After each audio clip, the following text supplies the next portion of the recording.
This is Optimal Health Daily, episode 1853. Glute pain. Is your piriformis to blame? And when tight hamstrings aren't what they seem. Both by Kate Galliett of fitforreallife.com. And I'm Dr. Neil, your host and narrator. Hey there, welcome to another Saturday edition of Optimal Health Daily. This is just one of a bunch of podcasts where we read to you from blogs for free so that you don't have to read them yourself. Except on Fridays. That's where I usually answer your questions.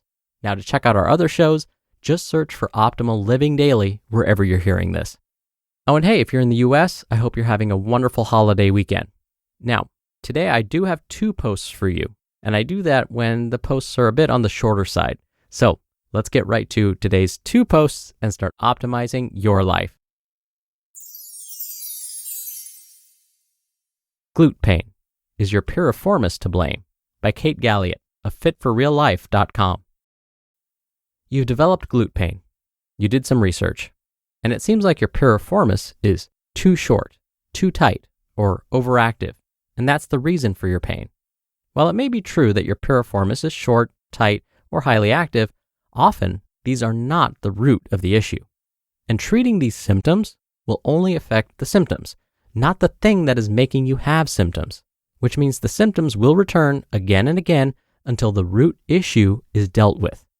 It's not as if you got a defective piriformis that's flaring up all kinds of pain in you. In this article, I'll give you 2 helpful places to explore to start solving your glute pain. Improve these, and you'll improve the way your hips and glutes feel and function. Problem number 1. You don't explore your full range of motion every day. Healthy tissue expresses itself as supple, pliable, and capable of functioning in a variety of ranges. When you don't use the complete range of motion of your hip on a regular basis, you'll slowly start losing the ability to move it through its complete range of motion. And this can create all manner of soft tissue issues like aches, pains, and dysfunction. Think about your daily movements. Even if you're walking a fair bit, squatting and bending a bit during your workday, and doing some kind of exercise regularly, you're still likely only using a tiny fraction of the ranges of motion that's possible for the hip joint. The hip is capable of a significant degree of rotation, in addition to being able to flex, extend, abduct, and adduct.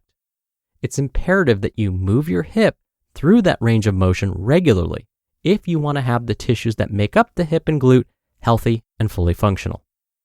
And problem number 2, your hips don't function well. You don't live in a vacuum. If one pillar of your body isn't working well, another pillar has to adjust to that. When your glutes and hips lose basic function, somewhere else in your body will try to make up for it. These compensatory patterns are a normal part of living with dysfunction. But normal does not mean good. To stop the compensatory patterns, you simply need to make it so your body does not need to compensate. Gray Cook is known for sharing his joint-by-joint approach. Put simply, it's a way to look at each joint in the body and determine how it should function and why it might not function like that. The joint-by-joint approach says, quote, if one joint needs to be more mobile, the joints above and below it need to be more stable. If the joint that's meant to be mobile isn't, then the joints above and below are likely going to have to reduce stability to prop up the mobility that's missing from the intended to be mobile joint, end quote. So in the case of the piriformis, hips, and glutes, the hips are built to be mobile. Your piriformis attaches to your sacrum, which is at the base of the spine. Only the coccyx is below it. If the hips become immobile, the lumbar spine is likely to have to shift from being stable, what it's built to do, into being more mobile in order to compensate for the hips. This can create problems for everything surrounding this area, including the development of aches, pains, and injuries. Make your 6 pillars appropriately mobile, stable, and strong, and you'll have a far greater foundation from which to move and play through life.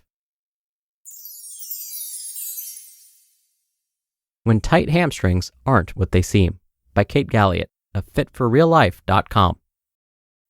I'd like you to reach down and touch your toes, however you can make that happen. She folded over, reaching her fingers slowly downward.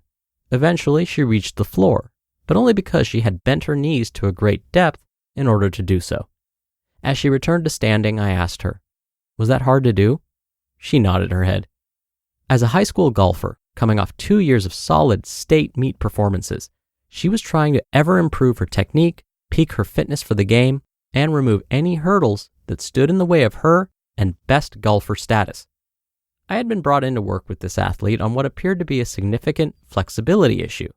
She and her parents were concerned that her tight hamstrings might be limiting her performance in golf tournaments. I didn't know for sure if tight hamstrings were limiting her golf game, but everyone wanted her hamstrings to be less tight and her overall muscular strength to increase. So we got started with an assessment to gather data about where she was at and where we needed to go from here. Where are the areas for opportunity? Where are the limiters? And how can we address them? Her torso was weak in some of the assessments, and she did compensate into her low back during a few of our bracing tests for her torso control. It was also obvious that her hamstrings were shorter than necessary if she wanted to touch her toes with straight legs. I still wasn't certain the hamstring tightness was a problem for her golf game, but nonetheless, we got to work on that and the other findings from her assessment. In the first 4 weeks, we did not do any passive or active stretching of her hamstrings. Sometimes a flexibility issue is actually a stability issue. Your body needs proximal stability so it can have distal mobility, meaning you must have a stable base so you can create mobility somewhere else. And if you cannot create stability, you'll have to create it elsewhere, which may limit mobility or power output. In addition to full body strength work, we spent the next 4 weeks working on torso muscle function, organization, and strength. We did drills that improved her neural drive to the muscles of her torso. We went through exercises that required her to brace her core isometrically and do things that required her core to work in harmony with movements of other parts of her body so that her brain could begin to create a movement organization that actually worked for her. We hadn't done the toe touch test since day 1. Okay, ready? Let's redo your assessment, including touching your toes. She folded, further still, legs still straight. Her fingers touched the floor, and the bend in her legs looked nothing like how they'd looked that first time. She straightened up, her surprised face spreading out into a huge grin. She and her parents wanted her to get better at her flexibility and her strength. The first 4 weeks of our program to do this showed great progress, and it continued on from there. Sometimes what looks like a flexibility issue is actually a control or stability issue. This is why I do movement assessments with all of my clients, whether online or in person. It's why I felt so strongly about creating and including a custom assessment tool in the Unbreakable Body. I hope you enjoyed this case study and can use it to expand your curiosity for exploring your own areas of opportunity with how your body feels and moves and performs. You just listened to the post titled, Glute Pain, Is Your Piriformis to Blame? And When Tight Hamstrings Aren't What They Seem, both by Kate Galliett of fitforreallife.com. Dr. Neal here for my commentary. You may remember the last couple of weeks, we talked about finding the right trainer or coach and whether in-person versus virtual training is better. Well, today's posts are great examples of how a good trainer and coach can help you. Like the example of the golfer with supposed tight hamstrings, when you find and invest in the right person, they can save you a lot of time and frustration. Someone that may not be as knowledgeable or experienced may have said something like, "Oh yeah, I agree, it's got to be the hamstrings that's holding you back. So we're going to start by doing a bunch of deadlifts, butt kicks, leg curls, really attack those hamstrings. And then we'll stretch the heck out of them. That ought to do the trick." Now this may have led to some results, but maybe not to the same extent that Kate's approach had. Again, a testament to finding the right trainer. All right, that'll do it for me for today. Thank you so much for listening. Thank you for being a subscriber of the show. Thank you for sharing the show with someone. I hope you have a great rest of your day, and I'll see you back here tomorrow where your optimal life awaits.